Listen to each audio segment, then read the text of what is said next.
Praise the Lord.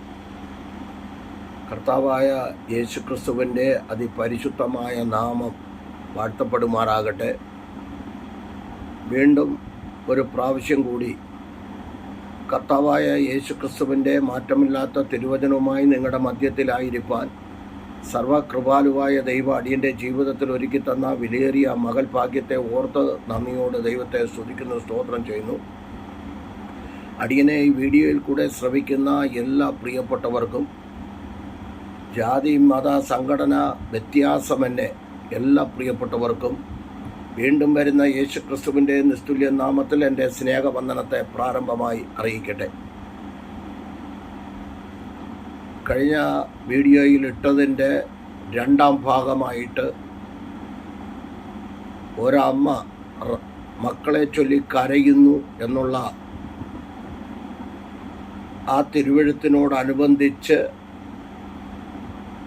ഒരു വാക്യം വായിച്ച് ദൂതിലേക്ക് കടക്കുവാൻ താല്പര്യപ്പെടുന്നു. ചില ചരിത്രവും തിരുവചന അടിസ്ഥാനത്തിൽ ചില കാര്യങ്ങളും പറഞ്ഞ് പ്രാർത്ഥിക്കുവാനായി താല്പര്യപ്പെടുന്നു. കഴിഞ്ഞ വീഡിയോയിൽ നാം വായിച്ചത് യിരെമ്യാ പ്രവചനം 31:15, 16, 17.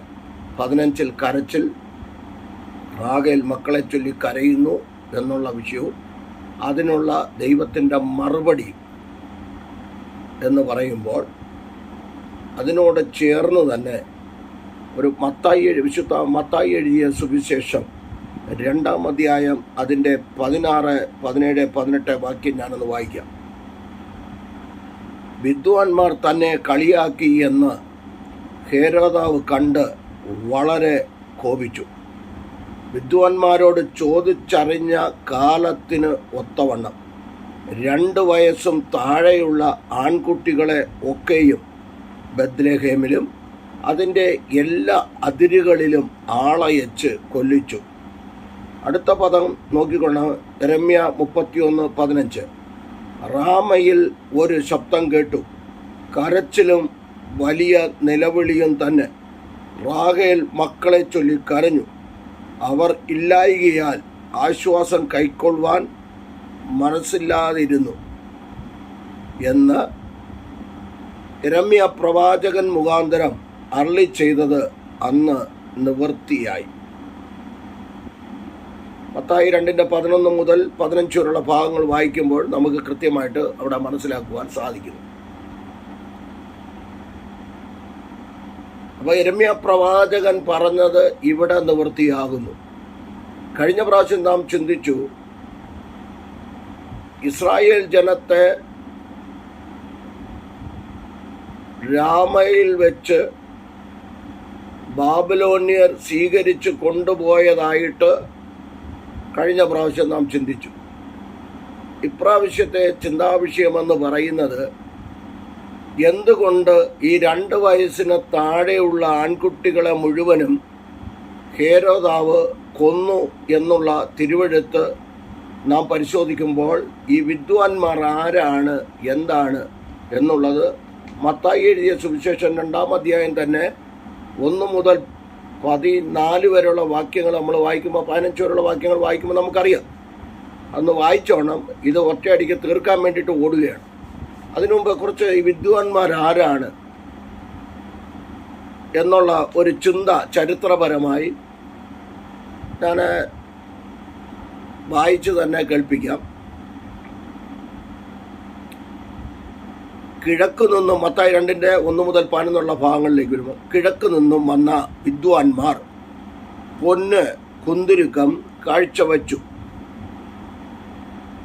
ഇവിടെ എഴുതിയിരിക്കുന്ന പാദത്തിലേക്ക് ചെല്ലുമ്പോൾ യേശുക്രിസ്തു ജനിച്ചത് മീഖാ 5:2 ബത്ലഹേമിൽ ജനിക്കുന്ന പ്രവചനം.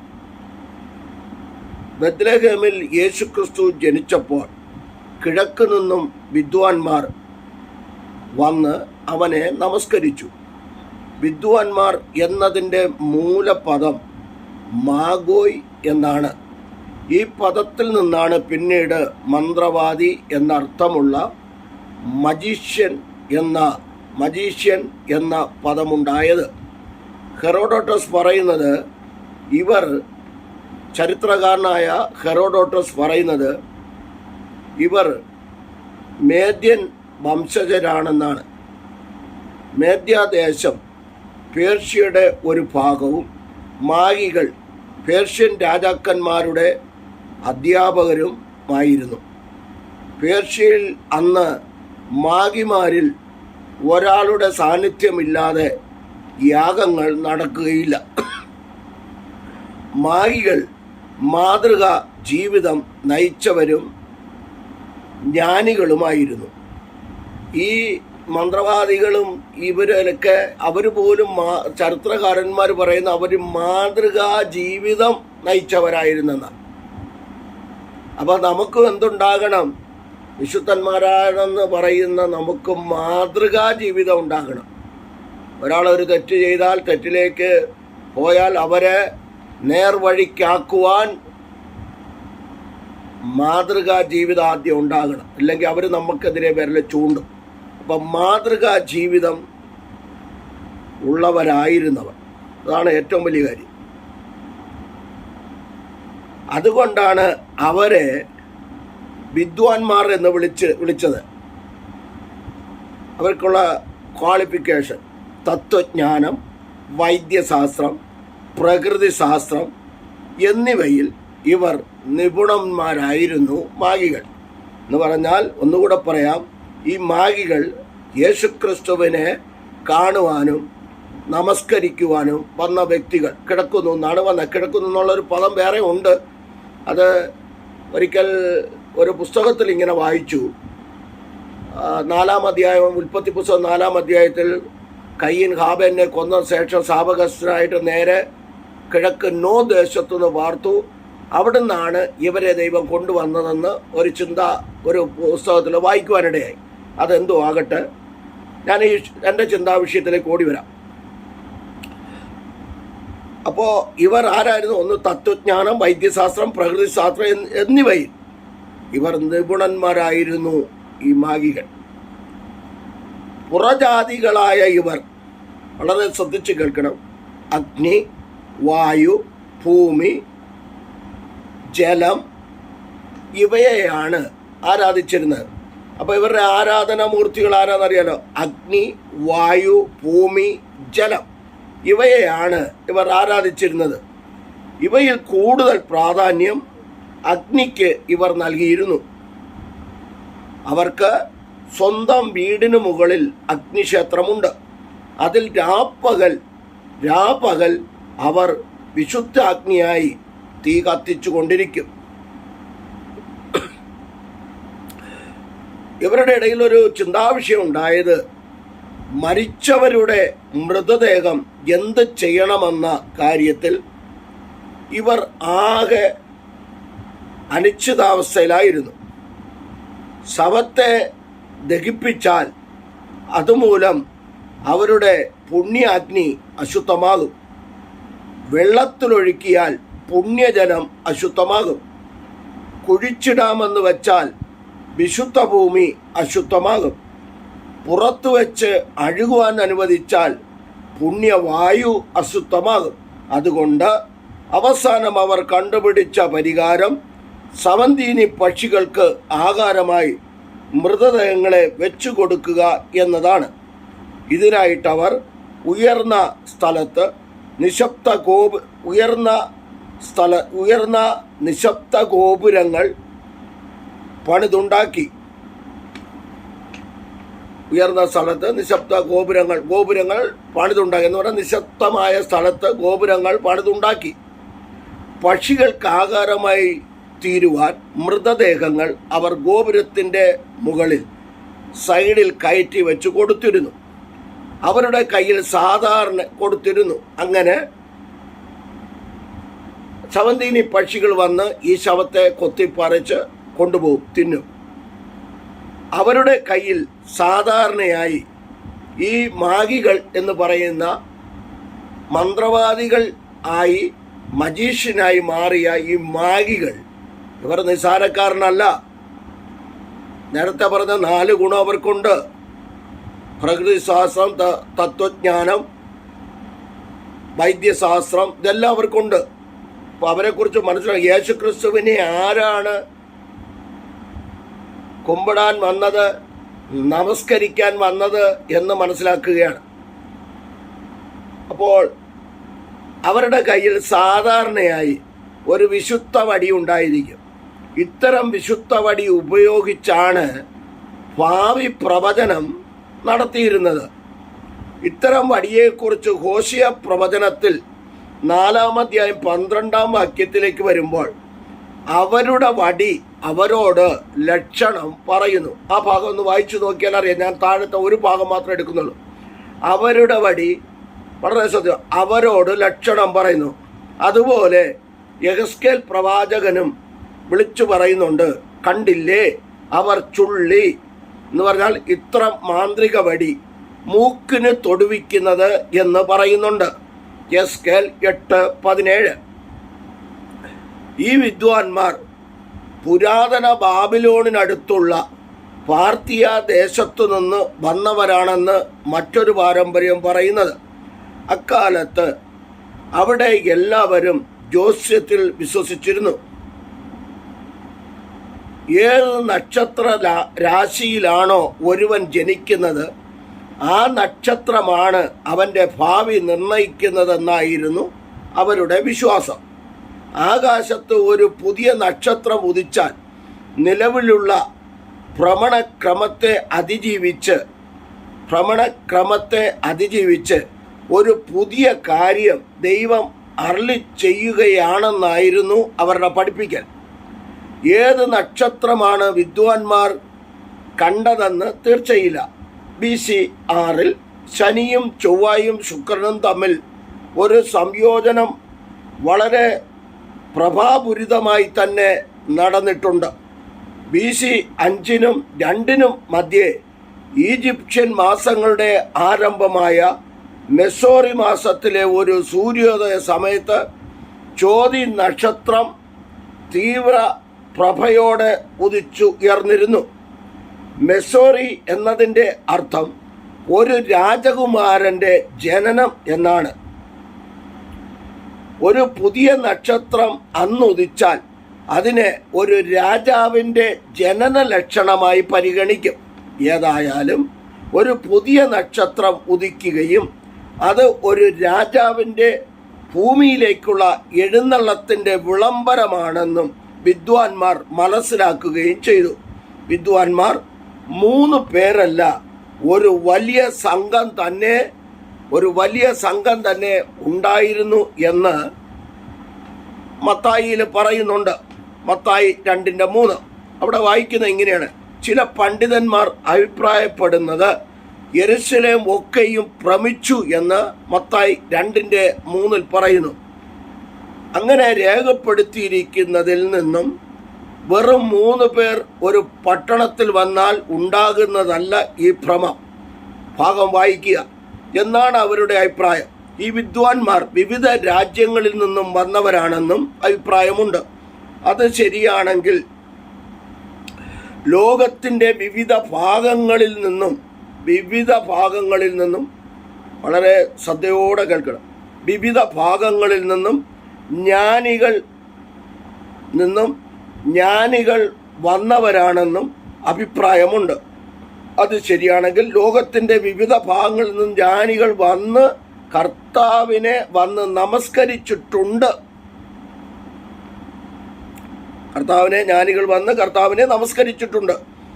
ഇസ്രായേലിലെ തിരഞ്ഞെടുക്കപ്പെട്ട ജനം കർത്താവിനെ മനസ്സിലാക്കിയില്ലെന്നും മറ്റ് രാജ്യക്കാർ മനസ്സിലാക്കി എന്നുള്ളതും വിചിത്രമായി തോന്നാം. ക്രിസ്തു യേശു യഹൂദന്മാരുടെ രാജാവ്, യഹൂദന്മാരുടെ മാത്രമല്ല സർവ്വലോകത്തിൻ്റെയും രാജാവായി പിറന്നവനാണെന്ന് മത്തായി ഇതിനാൽ തെളിയിക്കുന്നത്. ഈ വിദ്വാൻമാർ ആയിരക്കണക്കിന് കിലോമീറ്റർ യാത്ര ചെയ്താണ് യഹൂദന്മാരുടെ രാജാവിനെ തിരക്കി യഹൂദയിൽ വന്നത്. അവനെ കണ്ടപ്പോൾ അവർ സന്തോഷിച്ചു, ആരാധിച്ചു, കാഴ്ച നൽകി, ബഹുമാനിച്ചു. ഇപ്രകാരമുള്ള വിദ്വാൻമാർ സന്ദർശനത്തിന് മുൻപ് മറ്റു വലിയൊരു ദൈവോദ്ദേശം കൂടി ഉണ്ടായിരുന്നു. ഉടനെ തന്നെ യേശുക്രിസ്തുവിനെയും യോസഫിനോട് ദൈവം ഇടപെട്ട് മിസ്രൈമിലേക്ക് ഈജിപ്തിലേക്ക് പോകേണ്ടതുണ്ട് കുഞ്ഞിനെയും കൊണ്ട്. ഹോശേയ 11:1-2 വാക്യങ്ങളിലേക്കൊക്കെ വരുമ്പോൾ പ്രവചനപ്രകാരം യേശുക്രിസ്തുവിനെയും കൊണ്ട് കുഞ്ഞിനെയും കൊണ്ട് നേരെ ഈജിപ്തിലേക്കുള്ള യാത്ര ആവശ്യമാണെന്ന് അറിയിക്കുകയും ഈജിപ്തിലെ താമസത്തിനും യാത്രയ്ക്കും ഒക്കെ പണം വേണം. എവിടുന്ന് പണം ഉണ്ടാകും? യേശുക്രിസ്തുവിന് കാഴ്ചയായി ലഭിച്ച പൊന്നിൻ്റെ ഉപയോഗം അവിടെയാണ് ഉണ്ടായത്. ആ പൊന്ന് അവരുടെ ഭാവി ആവശ്യങ്ങൾക്കും ദൈവിക കരുതലിനും ഒക്കെ ഉണ്ടായി. ദൈവം നമ്മെ അന്വേഷിച്ച് കണ്ടെത്തി നമുക്ക് തരണമെന്നാണ് നമ്മുടെയൊക്കെ ചിന്താഗതി. ദൈവം നമ്മെ അന്വേഷിച്ച് നമുക്ക് എല്ലാ സകലതും തരണമെന്നാണ്. എന്നാൽ നിങ്ങൾ നോക്കിക്കോണം, എന്നാൽ ജ്ഞാനികൾ അങ്ങനെയല്ല. അവർ ദൈവത്തെ കണ്ടെത്തും വരെ അന്വേഷിക്കും, അവന് കാഴ്ച നൽകും. അവർ അതുമൂലം നിത്യകാലം സ്മരണീയരായി തീരുകയും ചെയ്യും. ഇനി എൻ്റെ വിഷയത്തിലേക്ക് വരാം. ഇവർ കിഴക്ക് നക്ഷത്രം നോക്കി, പെട്ടെന്ന് പറഞ്ഞു പോവാം. ഇവർ കിഴക്ക് നക്ഷത്രം നോക്കി ഇറങ്ങി പുറപ്പെട്ടു. ബാക്കി ഭാഗങ്ങൾ, ഈ വായിച്ച ഭാഗങ്ങളൊക്കെ വളരെ ശ്രദ്ധിക്കുക. അവർ പുറപ്പെട്ടു എങ്കിലും അവർക്കറിയാം അവരുടെ വടിശാസ്ത്രവും, എൻ്റെ ഭാഷയെ പറഞ്ഞ വടി ലക്ഷണം പറയുന്നു. മൂക്കിന് തൊടിയിക്കുന്ന എസ്കേൽ 8:17, ഹോശേയ 4:12. ഇതൊക്കെ പ്രകാരം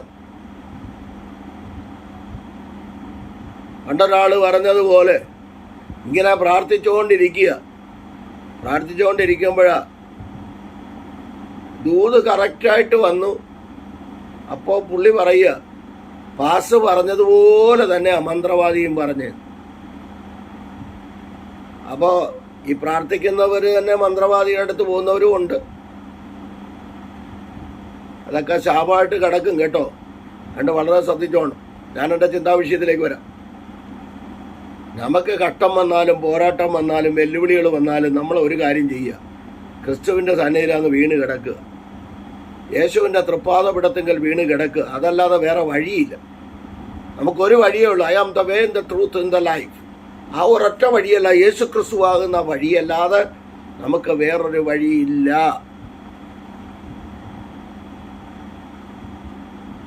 വിഷയത്തിലേക്ക് വരാം. അങ്ങനെ വിദ്വാൻമാർക്ക് മനസ്സിലായി, ഒരു നക്ഷത്രം ഉദിച്ചാൽ അവരുടെ ലക്ഷണവിദ്യ പ്രകാരം ഒരു രാജാവ് പിറന്നിരിക്കുന്നു. ശിശു പിറന്നെന്നൊക്കെ ഉണ്ട്. എങ്കിലും യേശുക്രിസ്തു പിറന്നപ്പോൾ ദൂതന്മാർ പാടിയൊരു പാട്ടുകൂടെ, അത്യുന്നതങ്ങളിൽ ദൈവത്തിനു മഹത്വം, ഭൂമിയിൽ ദൈവപ്രസാദമുള്ള മനുഷ്യർക്ക് സമാധാനം. അപ്പം ആർക്കാണ് സമാധാനം കിട്ടേണ്ടത്? ദൈവപ്രസാദമുള്ള മനുഷ്യർക്കാണ് സമാധാനം കിട്ടേണ്ടത്.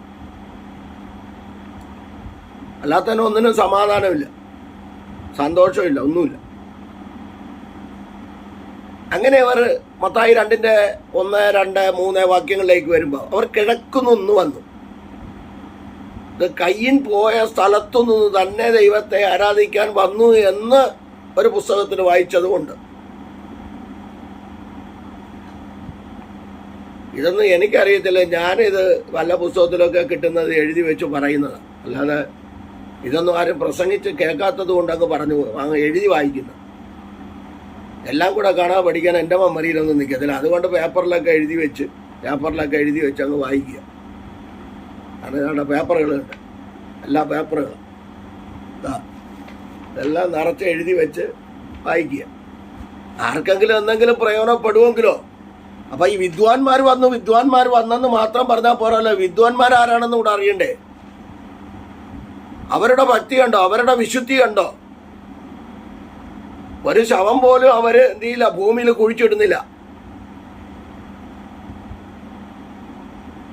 കാരണം അതൊക്കെ അശുദ്ധമാകുമെന്നും പറഞ്ഞോണ്ടാ. നേരത്തെ പറഞ്ഞു കേട്ടില്ലേ, ദഹിപ്പിക്കാന്ന് വെച്ച് കഴിഞ്ഞാൽ അവരുടെ അഗ്നി അശുദ്ധമാവും, പുണ്യാഗ്നി അശുദ്ധമാകും. അഴുകാൻ വെച്ചാൽ വായു അശുദ്ധമാകും. മണൽ കുഴിച്ചിട്ടാൽ ഭൂമി അശുദ്ധമാകും. വെള്ളത്തിലൊഴുക്കിയാൽ അവരുടെ പുണ്യ നദിയാ. ഈജിപ്തിലെ അവരുടെ കാര്യം, നൈൽ നദിയുടെ കാര്യം പറഞ്ഞതുപോലെ പുണ്യനദി, ആരാധനമൂർത്തിയാ അവരുടെ നദി, അത് അശുദ്ധമാകും. അതുകൊണ്ട് അവർ ചെയ്യുന്ന കാര്യങ്ങൾ കണ്ടോ, അത്രത്തോളം ഭക്തിയോടെ വിശുദ്ധിയോടെ മാതൃകാപരമായി ജീവിച്ച തത്വജ്ഞാനികളും വൈദ്യശാസ്ത്രവും പ്രകൃതി ശാസ്ത്രവും ഒക്കെ പഠിച്ചവരാ. അതിൽ നിപുണന്മാരവർ. ഒന്നുകൂടെ എടുത്തങ്ങ് പറഞ്ഞെന്നുള്ളേ ഉള്ളൂ. ഇവർ നിസ്സാരക്കാരല്ല കർത്താവിനെ ആരാധിച്ചത്. ഞാനവിടെ ഒത്തിരി ദൂതുകളൊക്കെ ഉണ്ട്, ആ ഭാഗം അങ്ങ് വിടുക. അങ്ങനെ ഇവർ മത്തായി 2-ാം അധ്യായത്തിലേക്ക് വരുമ്പോൾ ഇവർ നേരെ ചെന്ന് കിഴക്ക് നോക്കി കിടക്കുന്നവർ, നക്ഷത്രം കണ്ട് പുറപ്പെട്ടവർ ഒരു നോട്ടം തെറ്റി.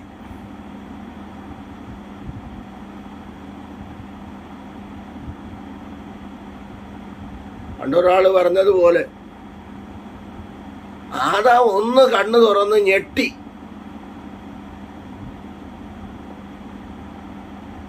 പുള്ളി ഒറ്റ പ്രാവശ്യം ഞെട്ടിയുള്ളൂ, ബാക്കിയൊന്നും പറയുന്നില്ല. നമ്മളാണെങ്കിൽ കാണുമ്പോൾ ഞെട്ടുക.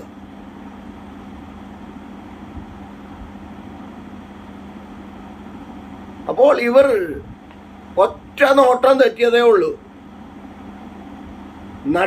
ഉയരങ്ങളിലേക്ക് നോക്കി അരകജാലരകൽക്കമനം യാത്ര ചെയ്യുന്ന,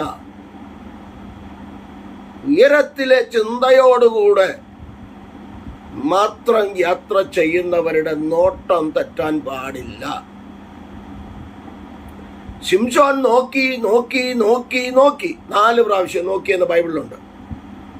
നോക്കി നോക്കി നോക്കി നോക്കി എന്ന് 4 പ്രാവശ്യമുണ്ട്. ന്യായാധിപന്മാരുടെ പുസ്തകം 13, 14, 15, 16 അധ്യായത്തിൽ പുള്ളി തീരുന്നു. 2 കണ്ണും പോയി. നോക്കി നോക്കി 2 കണ്ണും പോയി. 2 കണ്ണും കുത്തിപ്പൊട്ടിച്ചു. ഇനി നീ കാണണ്ട.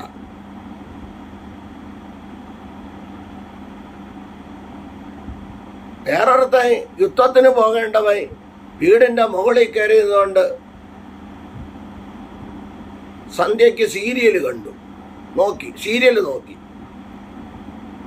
സമൂഹം എഴുതിയ 2-ാം പുസ്തകം 11-ാം അധ്യായം. സീരിയല് നോക്കി അവസാനം പുള്ളി സീരിയസ് ആയി. അപ്പൊ ഇവിടെ പറയുന്നത് വിദ്വാൻമാരുടെ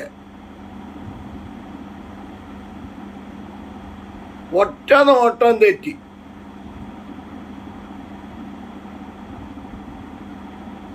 ഒരു നോട്ടം തെറ്റി നേരെ മത്തായി 2:1 മുതൽ 11 വാക്യം നേരെ ചെന്ന് ഹേരോദാവിന്റെ കൊട്ടാരത്തിലേക്ക് ചെന്ന് കയറി.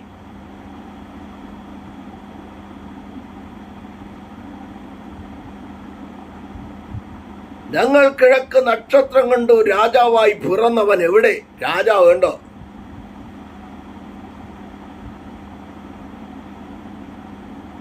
അവിടെ നിന്നുകൊണ്ട് ഒരു ചിന്ത വേണമെങ്കിൽ തരാം. രാജാവായി പിറന്നവൻ എവിടെ?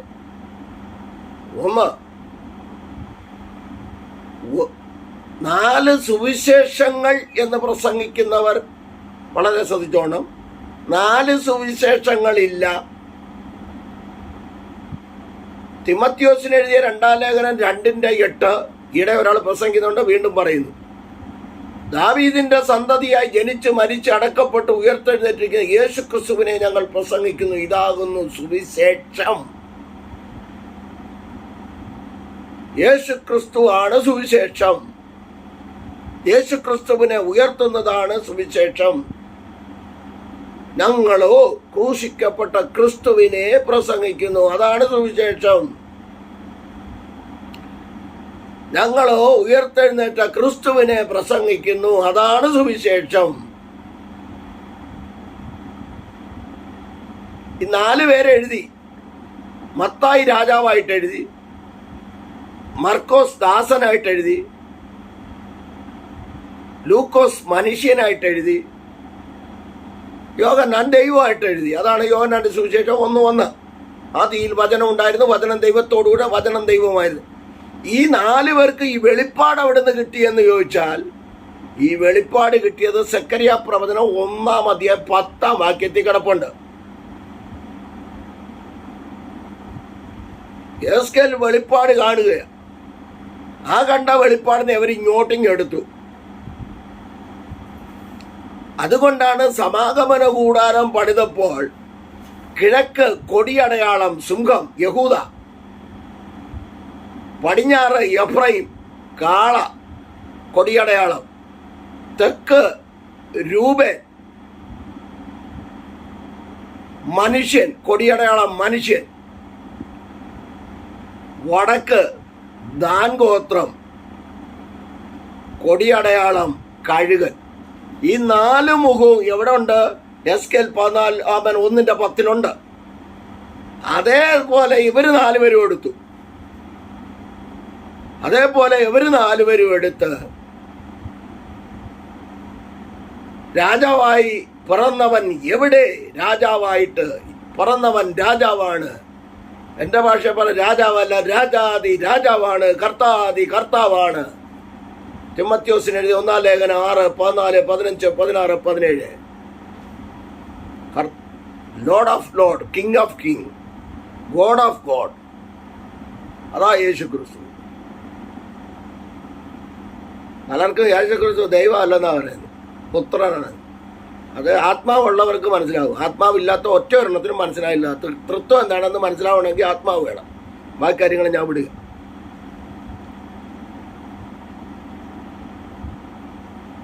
അപ്പൊ മത്തായി രാജാവ് എഴുതിയ മർക്കോസ് ദാസനായിട്ട് എഴുതി. വെളിപ്പാട് ഒരിടത്തുനിന്നാ കിട്ടിയേ. ലൂക്കോസ് മനുഷ്യനായിട്ട് എഴുതി, യോഹന്നാൻ ദൈവമായിട്ട് എഴുതി. അതാ സിംഹം, യഹൂദ ഗോത്രത്തിലെ സിംഹം. അപ്പൊ ഞാൻ ഓടി വരാം. അങ്ങനെ ഇവരുടെ നോട്ടം തെറ്റി നേരെ ചെന്ന് ഹേരോദാവിന്റെ കൊട്ടാരത്തിലേക്ക് കയറി ചോദിച്ചു, രാജാവായി പിറന്നവൻ എവിടെ? ഉടനെ പുള്ളിക്ക് മനസ്സിലായി, ഞാനില്ലാത്തൊരു രാജാവ്. ഞാൻ രാജാവായിരിക്കുന്നിടത്തോളം കാലം വേറൊരു രാജാവ് വേണ്ട. അങ്ങനെയാ ഇന്ന് പല പുള്ളികളുടെയും ചിന്ത. ഞാൻ തലപ്പത്തിരിക്കുന്നിടത്തോളം കാലം വേറൊരുത്ത ഇതിൻ്റെ മുകളിൽ കയറണ്ട, അതിനെന്ത് വേണമെങ്കിലും ഞങ്ങൾ ചെയ്യും, ഞങ്ങൾ അടിസ്ഥാനം മറിഞ്ഞവരാണെങ്കിലും ഞങ്ങൾ എന്തും ചെയ്യും. അതുകൊണ്ട് അതെല്ലാം വിട്ടിട്ട് കർത്താവ് എന്നാ പോണം, ആ നിത്യതയ്ക്ക് വേണ്ടി ഒരുങ്ങാം. തെറ്റിലേക്ക് നടക്കുന്നവരെ പറഞ്ഞ് നേരെയാക്കാം. തെറ്റായ പാതയിലേക്ക് പോകുന്നവർക്ക് പറഞ്ഞ് മനസ്സിലാക്കി കൊടുക്കാം. അതിനാദ്യം നമ്മളൊന്ന് നേരെ നടന്നട്ടെ. പൗലോസ് അപ്പോസ്തലൻ പറയുന്നത് പോലെ, ഞാൻ ക്രിസ്തുവിൻ്റെ അനുകാരി ആയിരിക്കുന്നത് പോലെ നിങ്ങളും എൻ്റെ അനുകാരികളാകുവിൻ. നമ്മെ അനുകരിക്കുവാൻ നാം ഒന്ന് മാതൃകയാകണ്ടേ? അതിനായി ഏൽപ്പിച്ചു കൊടുക്കാം. അതുകൊണ്ട് എന്ത് സംഭവിച്ചെന്നറിയാം? മത്തായി 2:16, 17 നേരത്തെ വായിച്ചതാ. ഇവര് പറഞ്ഞ അന്നു മുതൽ 2 വയസ്സിന് താഴെയുള്ള സകല കുഞ്ഞുങ്ങളെയും കൊല്ലുവാൻ ഈ ദുഷ്ട പിശാച് പദ്ധതിയിട്ടു. ശരിക്കു പറഞ്ഞ ഒരു പൈശാചിക തന്ത്രമാണത്. എത്രയോ പിഞ്ചു കുഞ്ഞുങ്ങളെ 6 മാസം പ്രായമായത്, 2 മാസം പ്രായമായത്, 3 മാസം പ്രായമായത്, 2-3 വയസ്സുള്ള കുഞ്ഞുങ്ങളെയൊക്കെ എത്രയോ പിശാച് ബാധിച്ചവന്മാര് കുഞ്ഞുങ്ങളെ പീഡിപ്പിക്കുന്നു. അത് ഈ ഹേരോദാവിൻ്റെ ആത്മാവാ, ഫറവോന്റെ ആത്മാവാ. എന്ന് പറഞ്ഞാൽ പുറപ്പാട് 2-ാം 3 മാസം പ്രായമായ കുഞ്ഞുങ്ങളെ കൊല്ലണം. ഇതും കൊല്ലുകയല്ലേ? ഈ ഫറവോന്റെ ആത്മാവ് ഈ ഹേരോദാവിന്റെ ആത്മാവ് ഒന്നല്ലേ? ഈ ആത്മാവ് കയറിയിട്ടല്ലേ കുഞ്ഞുങ്ങളെ ഉപദ്രവിക്കുന്നത്?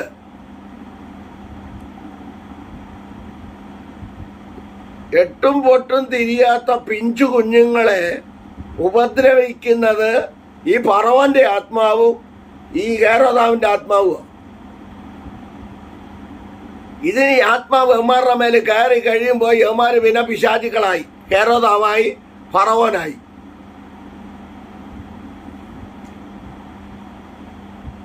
അവസാനം തിരുവെഴുത്തുകളൊക്കെ പഠിക്കുമ്പോൾ, ചരിത്രം പഠിക്കുമ്പോൾ ഈ ഹെരോദാവൊക്കെ എങ്ങനെയാ മരിച്ചതെന്നുള്ളതൊക്കെ പറയുന്നുണ്ട്. ഞാൻ ആ ഭാഗത്തേക്ക് കടക്കുന്നില്ല, എല്ലാവർക്കും അറിയാം അതൊക്കെ, അതുകൊണ്ട് ആ ഭാഗത്തേക്ക് കടക്കുന്നില്ല. അങ്ങനെ ഒരു നോട്ടം തെറ്റിയത് മൂലം എത്ര പിഞ്ചു കുഞ്ഞുങ്ങളാ ഭൂമിയിൽ നിന്ന് മാറ്റപ്പെട്ടതെന്നറിയാമോ? 2:16, 18, 16 മുതൽ 18 വരെയുള്ള വാക്യം നിങ്ങൾ വായിച്ചാൽ നിങ്ങൾക്ക് അറിയാം.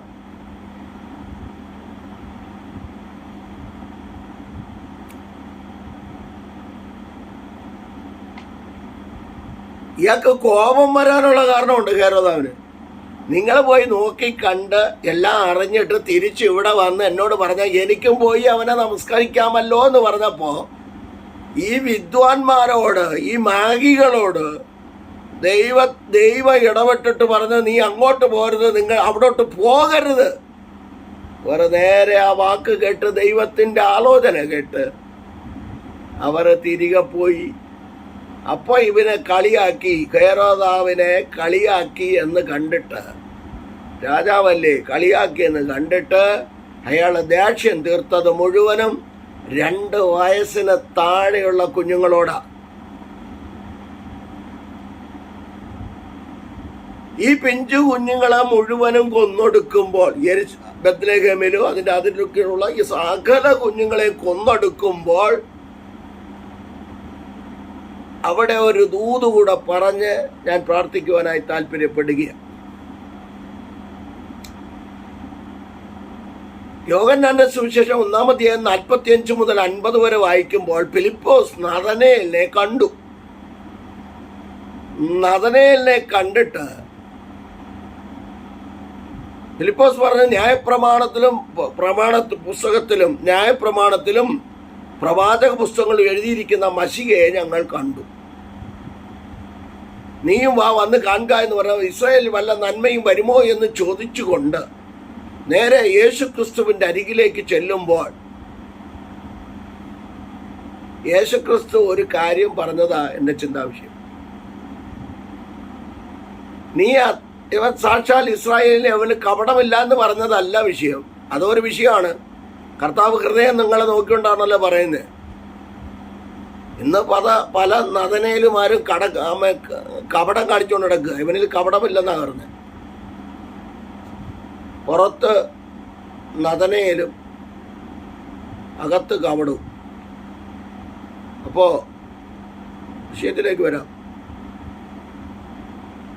നഥനയേൽ ഇത് കേട്ട് രണ്ടാമത് പറഞ്ഞു, നീ അത്തിയുടെ കീഴിലിരിക്കുമ്പോൾ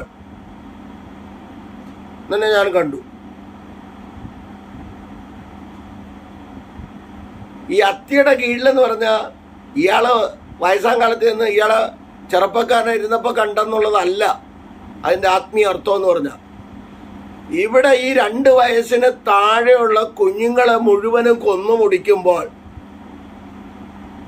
പുറപ്പാട് പുസ്തകത്ത് 2-ാം അധ്യായത്തിൽ 3 മാസം പ്രായമായ കുഞ്ഞുങ്ങളെ മുഴുവനും കൊന്നുമുടിക്കുമ്പോൾ പ്രാർത്ഥിക്കുന്ന, കരയുന്ന, ദൈവസന്നിധിയിൽ മുട്ടുമടക്കുന്ന അമ്രാം യോക്കേബെദ് ഒരു ഞാങ്ങണപ്പെട്ടി വാങ്ങിച്ച് തൻ്റെ കുഞ്ഞിനെ കീലും പശയും തേച്ച് ഞാങ്ങണപ്പെട്ടിക്കകത്ത് വെച്ച് തൻ്റെ മകളായ മിരിയാമിൻ്റെ കരങ്ങളിൽ, അമ്രാമിൻ്റെ യോക്കേബെദിൻ്റെ മകളായ മിരിയാമിൻ്റെ കരങ്ങളിൽ കൊടുത്തുവിട്ടു. അതാണ് ഞാങ്ങണയുടെ ഇടയിൽ വെച്ചു എന്ന് കിടക്കുന്നത്, പുറപ്പാട് 2-ാം അധ്യായം എന്ന് പറഞ്ഞതുപോലെ ഇവിടെയും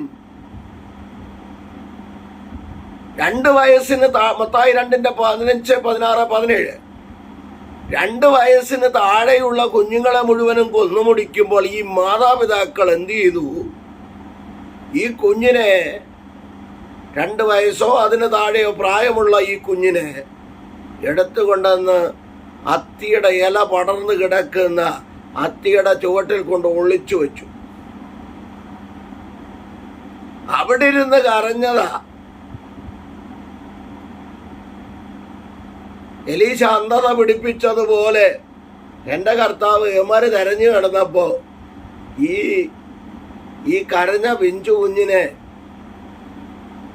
അയ്യന്മാര് കണ്ടില്ല, ശത്രു കണ്ടില്ല, തെരഞ്ഞു പിടിച്ചു നടന്നു. അവിടെ വായിക്കുന്ന പദം ഇങ്ങനെയാണ്, ഞാൻ വേണമെങ്കിൽ ഒന്നുകൂടെ ഒന്ന് വായിക്കാം, നോക്കി.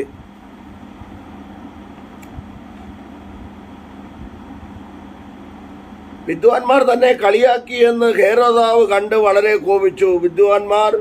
വിദ്വാൻമാരോട് ചോദിച്ചറിഞ്ഞ കാലത്തിന് ഒത്തവണ്ണം 2 വയസ്സും താഴെയുള്ള ആൺകുട്ടികളെ ഒക്കെയും ബേത്ലഹേമിലും അതിൻ്റെ എല്ലാ അതിരുകളിലും ആളയച്ചു കൊല്ലിച്ചെന്ന്. യമാരെ അതിര് നോക്കി നടന്നു. പക്ഷേ നദനയേൽ അത്തിയുടെ കീഴിലിരുന്നു. അത്തിയുടെ കീഴിലിരുന്നു, ഇല കൊണ്ട് മൂടപ്പെട്ട് മറച്ച്. ലൂക്കോസ് 19 സക്കായി അത്തിയുടെ മുകളിൽ കയറി ഇലയുടെ മറവിൽ മറന്നിരുന്നു. പുള്ളി മുകളിൽ കയറിയിരുന്നു, ആദാം മരത്തിൻ്റെ ചോട്ടിലിരുന്നു. ഈ നദനയിലും എന്ത് ചെയ്തു? ഈ അത്തിയുടെ കീഴിൽ ചേർത്ത്, മരത്തോട് ചേർത്ത് ഇലകൾ കൊണ്ട് മൂടപ്പെട്ടവനായി അതിനകത്ത് അവിടെ ഇരുന്നു. കുഞ്ഞിന് തിരിച്ചറിവില്ലല്ലോ, അവിടെ ഇരുന്ന് കരഞ്ഞ് കാണത്തില്ലായിരിക്കാം, എന്തോ ആകട്ടെ.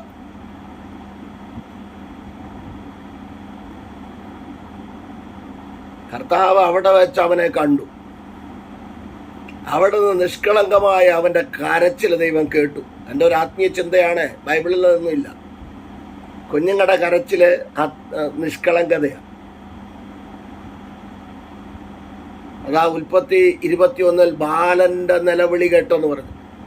കുഞ്ഞുങ്ങളുടെ കരച്ചില് സ്വർഗത്തിൽ അപ്പൻ കേൾക്കും. അത് വേറൊരു വീഡിയോ ആയിട്ട് ഇടാമെന്ന് ഞാൻ വിചാരിച്ചു. ഇനിയിപ്പോൾ അതിൻ്റെ ആവശ്യമില്ല. കുഞ്ഞുങ്ങളിരുന്ന് കരഞ്ഞ കുഞ്ഞുങ്ങളെ കരയിപ്പിച്ച് ഒരു തുള്ളി കണ്ണുനീര് വീണാൽ, അതുപോലെ 60 വയസ്സ് 60, 65, 70 വയസ്സ് കഴിഞ്ഞ അപ്പന്മാര് അവരും ചെറുപ്പമായി വരിക. അവരെയും കരയിപ്പിക്കരുത്. ഇതിനിടയ്ക്കുള്ള യുവാക്കൾ ഒന്ന് ശ്രദ്ധിച്ചോണം, ഇവരെ ആരെയും കരയിപ്പിക്കരുത്. കുഞ്ഞുങ്ങളായിട്ട് ചിലതിനെയൊക്കെ കുഞ്ഞുങ്ങളായിട്ട് പ്രാകുന്നത് കേട്ടാൽ ഭയങ്കര കഷ്ടം തോന്നും. അതുകൊണ്ട് കുഞ്ഞുങ്ങളെ ഒന്നും ചെയ്യരുത്. അവർക്കൊന്നും അറിയില്ല, അവർക്ക് തിരിച്ചറിവില്ല.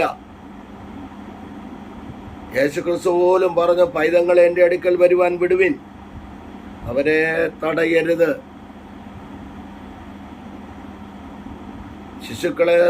നിങ്ങൾ ശിശുക്കളെ പോലെ ആയി വരുന്നില്ല എങ്കിൽ സ്വർഗരാജ്യം കാണത്തില്ല. അതുകൊണ്ട് പ്രായം ചെന്നവരൊക്കെ ഓർത്തു വേണം, ശിശുക്കളെ പോലെ ആയിട്ട് കുസൃതിയൊന്നും ഉണ്ടാക്കാതെ മര്യാദയ്ക്ക് ഇരുന്നോണം. പ്രായം ചെന്നവരോടും പറയണമല്ലോ. യൗവനക്കാരൊരു കാര്യം ചെയ്തോണം,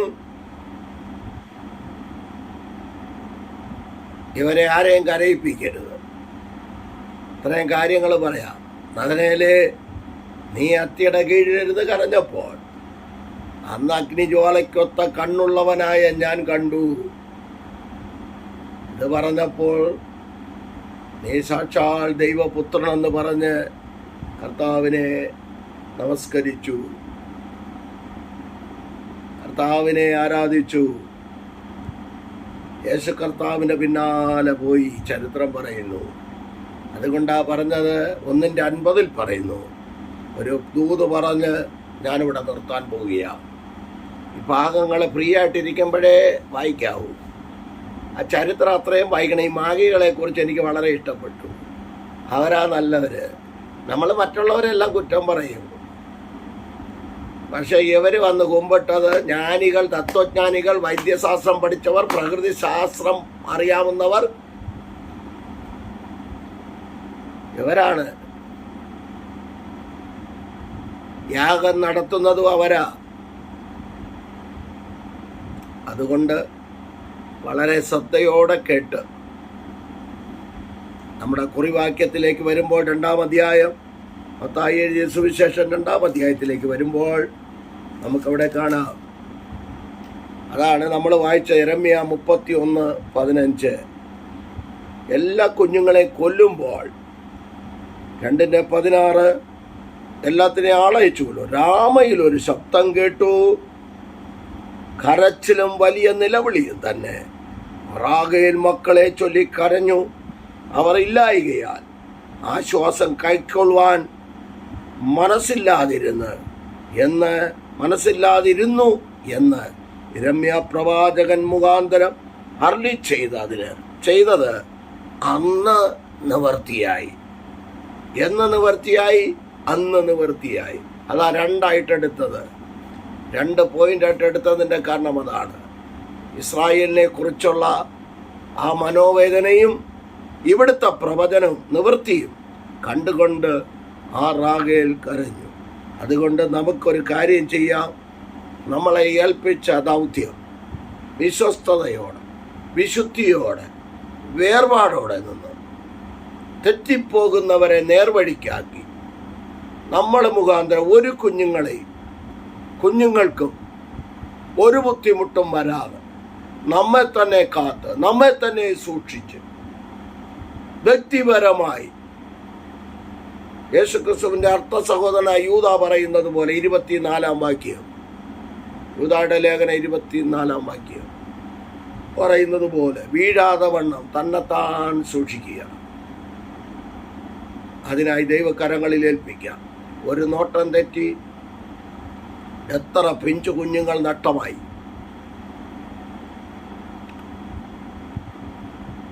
മൂന്ന് മാസം പ്രായമായ കുഞ്ഞുങ്ങളെ മുഴുവനും കൊന്നുമുടിക്കുമ്പോഴും അവിടെ ഒരു മോശ രക്ഷപ്പെട്ടു. ഇവിടെ കുഞ്ഞുങ്ങളെ മുഴുവനും 2 വയസ്സിന് താഴെയുള്ള കുഞ്ഞുങ്ങളെ കൊന്നുമുടിക്കുമ്പോൾ യേശു ക്രിസ്തുവിനെയും കൊണ്ട് പ്രവചനപ്രകാരം ഹോശേയ 11:1 എനിക്ക് തോന്നുന്നു, അതാണ് തോന്നുന്നത്. അപ്പോൾ ആ പ്രവചനപ്രകാരം അവർ നേരെ ഈജിപ്തിലേക്ക്, മിസ്രൈമിലേക്ക് പോയി. അവരുടെ യാത്രക്കൂലിക്കും പണത്തിനും എല്ലാത്തിനും മറ്റു ചെലവിനും വീട് വാടകയ്ക്കും ഒക്കെ ശരിക്കും പറഞ്ഞാൽ ആ പൊന്ന് ഉപയോഗിച്ച് കാണണം.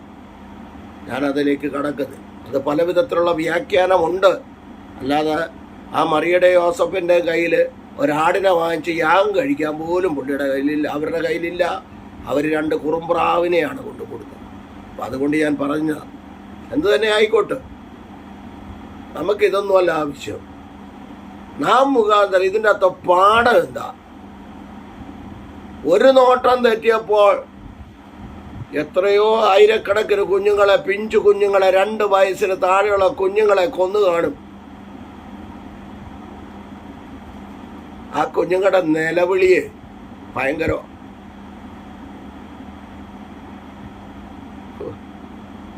വേദന തോന്നുന്നു, കട്ടം തോന്നുന്നു. നിഷ്ഠൂരന്മാർ ദൈവകരങ്ങളിൽ ഏൽപ്പിച്ചു കൊടുക്കുക. ഒരു നോട്ടം തെറ്റിയപ്പോൾ അനേക കുഞ്ഞുങ്ങൾ നഷ്ടപ്പെട്ടു. നമ്മൾ എത്ര നോട്ടം നമ്മൾ തെറ്റി? ആവശ്യമില്ലാത്ത നോട്ടം, ആവശ്യമില്ലാത്ത പറച്ചിൽ. യോബ് എന്ന ഭക്തൻ പറയുന്നത് പോലെ, ഞാൻ എൻ്റെ കണ്ണുമായിട്ടൊരു നിയമം ചെയ്തു, പിന്നെ ഞാൻ എങ്ങനെ ഒരു കന്യകയെ നോക്കും? 31 തോന്നുന്നു യോബിൻ്റെ പുസ്തകം. ഞാൻ എൻ്റെ കണ്ണുമായി ഒരു നിയമം ചെയ്തു.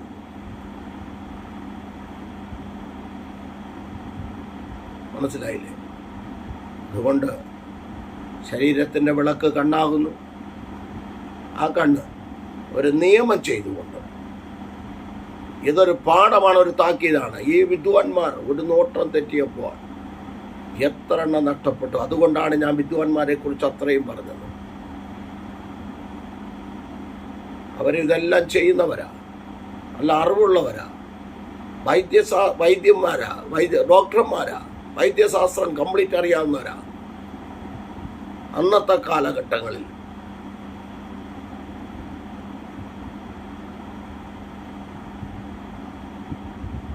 അതുകൊണ്ട് നമുക്ക് ദൈവകരങ്ങളിൽ ഏൽപ്പിക്കാം. കരച്ചിലിന് മറുപടി. എന്നാൽ കർത്താവ് അടങ്ങിയിരുന്നില്ല കേട്ടോ. ദൈവത്തിൻ്റെ പ്രവൃത്തി അവിടെ ചെയ്തു. നാം കരയുന്ന വിഷയങ്ങൾക്ക് നമ്മുടെ തലമുറകൾക്കൊരു വിടുതലാകട്ടെ, നമ്മുടെ സഭകൾക്കൊരു വിടുതലാകട്ടെ, പ്രാർത്ഥിക്കുന്ന വിഷയങ്ങൾക്കൊരു വിടുതലാകട്ടെ. അതിനായി ദൈവകരങ്ങളിൽ ഏൽപ്പിക്കാൻ, സമർപ്പിച്ചു കൊടുക്കാൻ, പ്രാർത്ഥിക്കാം. പരിശുദ്ധ നല്ല പിതാവേ, അവിടുത്തെ കരങ്ങളിലേക്ക് സമ്പൂർണ്ണമായി സമർപ്പിക്കുന്നു. ഒന്നുമില്ല എന്ന് സമ്മതിക്കുന്നു, അടിയനെ താഴ്ത്തുന്നു. ചരിത്രകാരന്മാർ എഴുതിയ ആ ചരിത്രപരമായും ആ വിദ്വാൻമാരായ മാഗികൾ, മന്ത്രവാദികൾ, പിന്നത്തേതിൽ മജീഷ്യനായ ആ വ്യക്തികളെക്കുറിച്ച് ചരിത്രപരമായി ചില കാര്യങ്ങൾ പറയുവാൻ ദൈവം കൃപ ചെയ്തു. നന്ദി പറയുന്നു. ഇത് പഠിക്കുന്നവർക്ക്, മനസ്സിലാക്കുന്നവർക്ക് അവരുടെ ജീവിതത്തിൽ ഇത് വിടുതലിനും അനുഗ്രഹത്തിനും അവർക്ക് ഭാവി കാര്യങ്ങൾക്കും നല്ലതായി തീരുവാൻ ദൈവം ഇടയാക്കണം.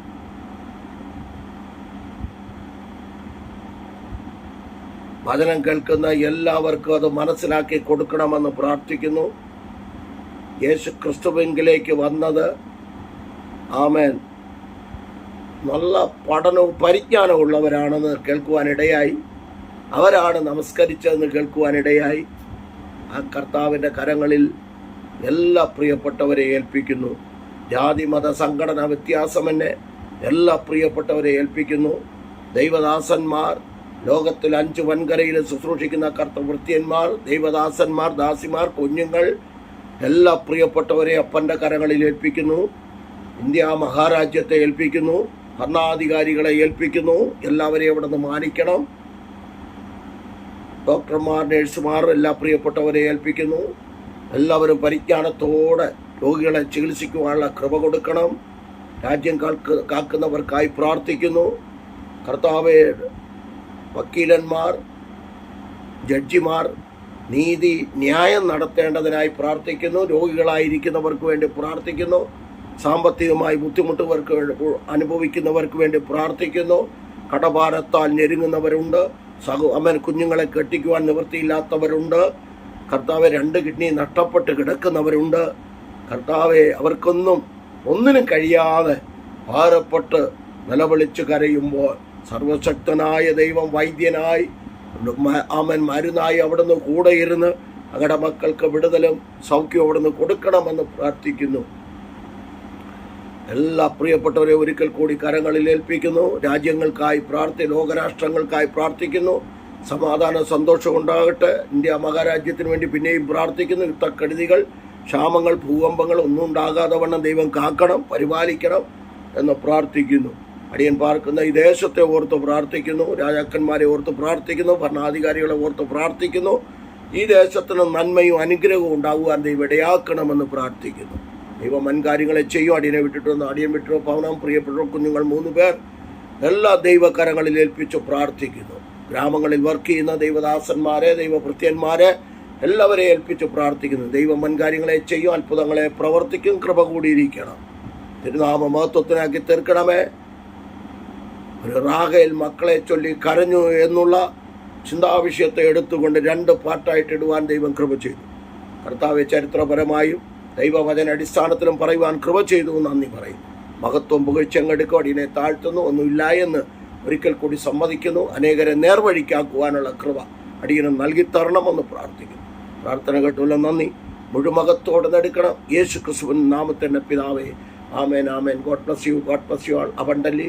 ദൈവം എല്ലാവരെയും അനുഗ്രഹിച്ച് കാക്കുമാറാകട്ടെ. ആമേൻ. God bless U.